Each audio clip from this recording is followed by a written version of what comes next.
In this video, we will see three examples of solving homogeneous second-order differential equations with constant coefficients by using the characteristic equations.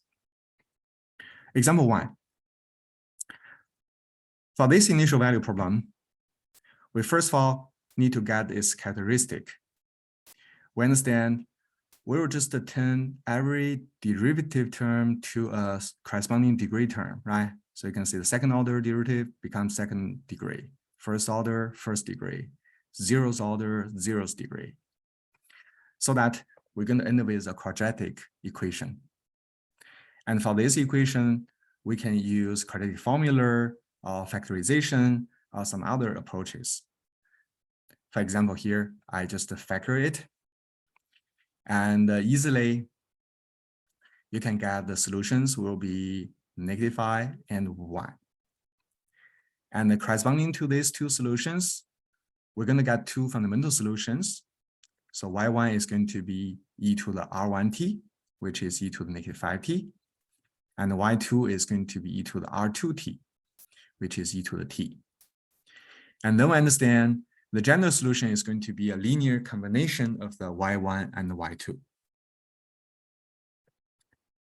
Because we have initial conditions here, so we need to apply them to find the constant multiples C1 and C2. And in order to use these two conditions, because here one condition involves a derivative, so we have to first of all find the derivative of the general solution. So here you can see for the first term, we have to do the chain rule, right? Because exponent here is also a function of the t. Now we are ready to apply the conditions. So understand the inputs is for the t, right? The outputs is for the corresponding function, right? So you just replace the t's by the inputs. They are all zeros, right? So all zeros. And then you're going to get the equations from these two expressions. And we know e to the 0 is 1, right? So replace the e to the 0 by 1. You're going to get a pretty simple equation system for C1 and C2.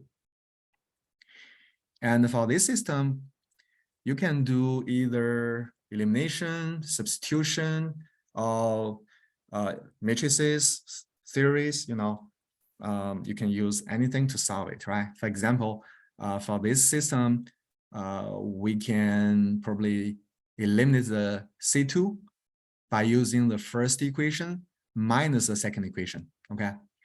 And then you're going to say the C1 minus -5 C1 is going to be plus 5 C1, right? So you're going to get 6 times of C1 on the left-hand side because the C2 get canceled, right? And then on the right-hand side, you got 1 minus -1, which will be 1 plus 1 is going to be 2, right? So 6 times of C1 is equal to 2, implies your C1 is going to be 1/3, right? Just divide both sides by 6. And then finally, from the first equation, you understand the summation of them is supposed to be 1. That means your C2 is going to be 2/3. Finally, we can just plug the C1 and the C2 into the general solution, and then we can get the particular solution to the initial value problem.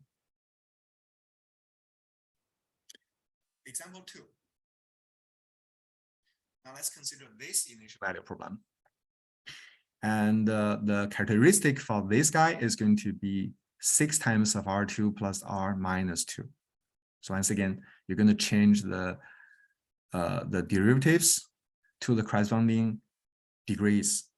Okay, second order derivative, second degree. First order, first degree. Zeroth order, 0th degree. And for this quadratic equation, you can again do either factorization or quadratic formula. For example, here we can still factor it, and then you can easily get the two solutions. Your R1 is going to be -2/3, and R2 is +1/2. and corresponding to these two solutions, we're going to get two fundamental solutions to the equation, which are y1 is going to be e to the negative 2t over 3, right?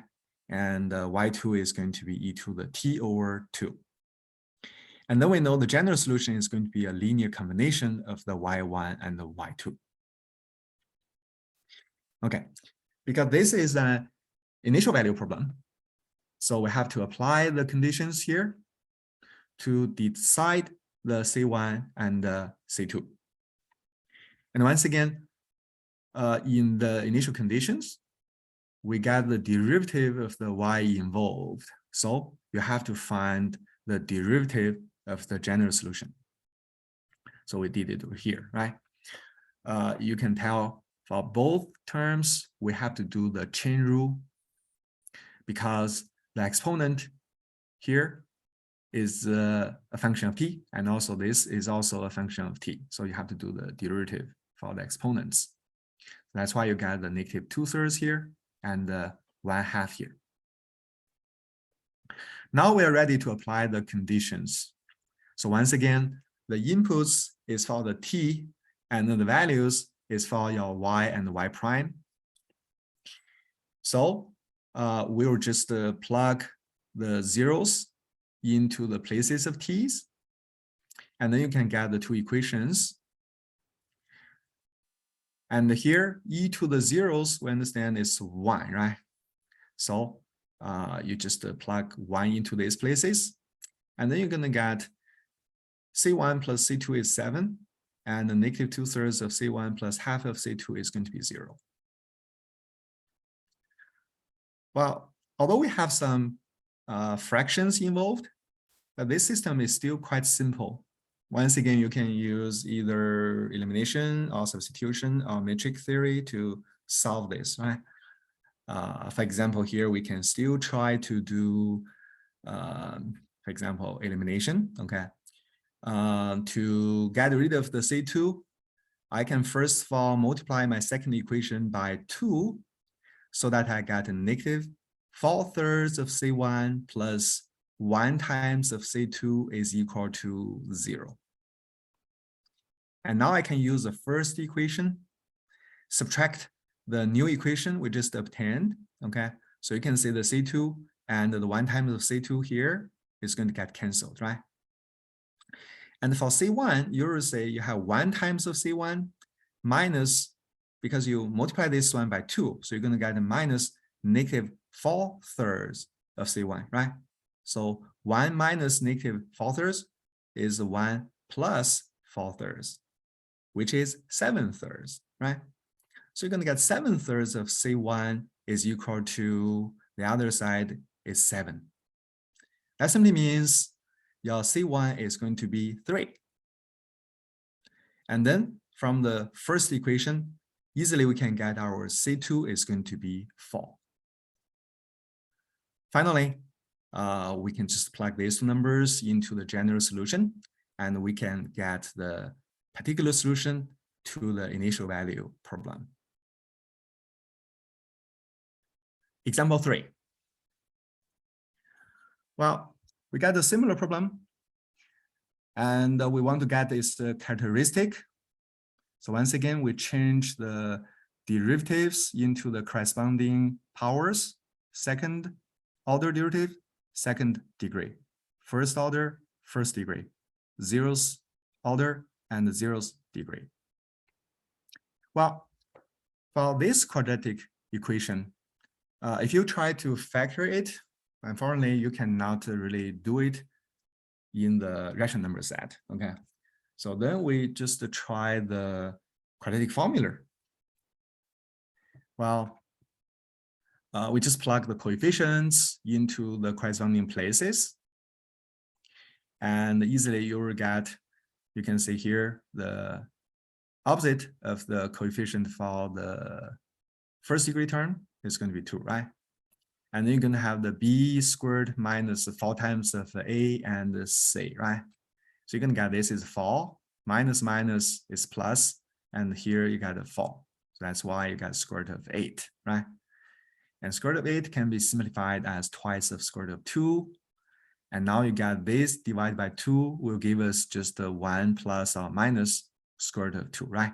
So we're going to get two solutions. So one is 1 plus square root of 2. The other one is 1 minus square root of 2. Once again, corresponding to these two solutions of the characteristic, we're going to get two fundamental solutions. Well, they look a little bit complicated, but they are actually in the same kind of pattern, okay? So they are just e to the r1t and e to the r2t.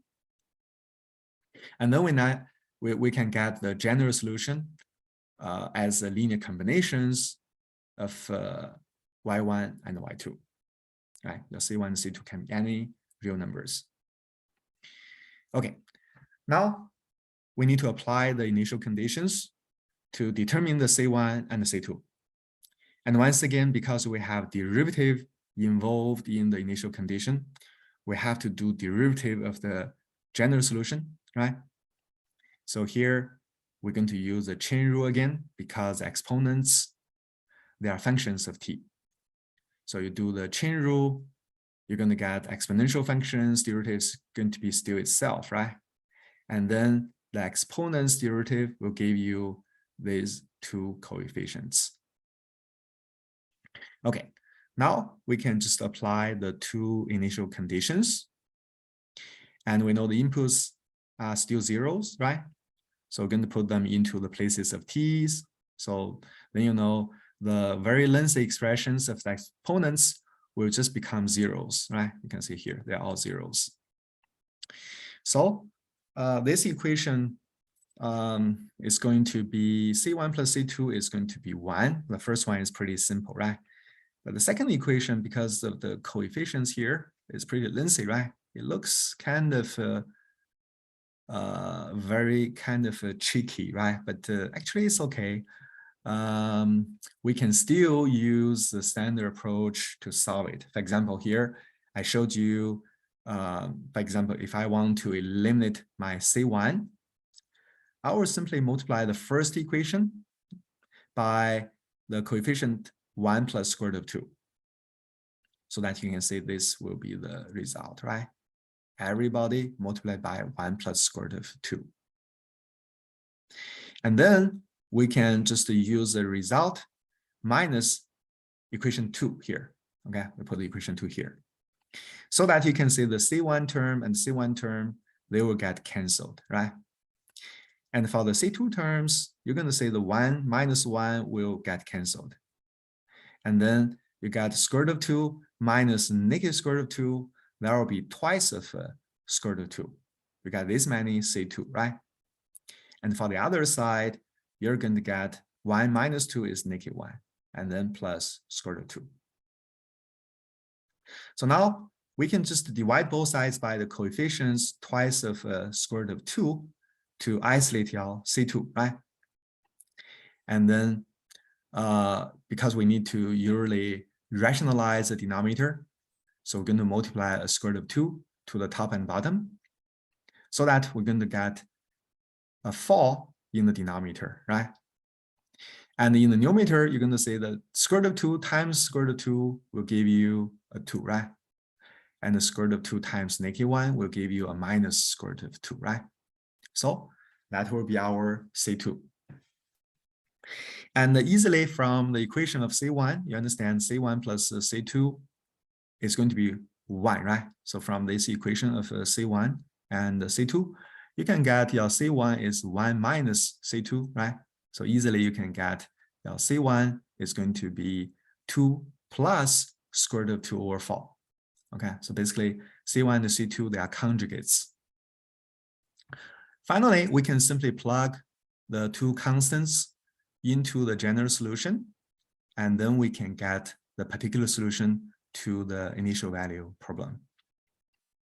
Well, for this last example, although the coefficients is not very convenient, right? So you're going to have some binomials of like a rational number and irrational number, right? But we can use our algebra skills to solve this problem. Okay, yeah. So That's all for this video. And thank you for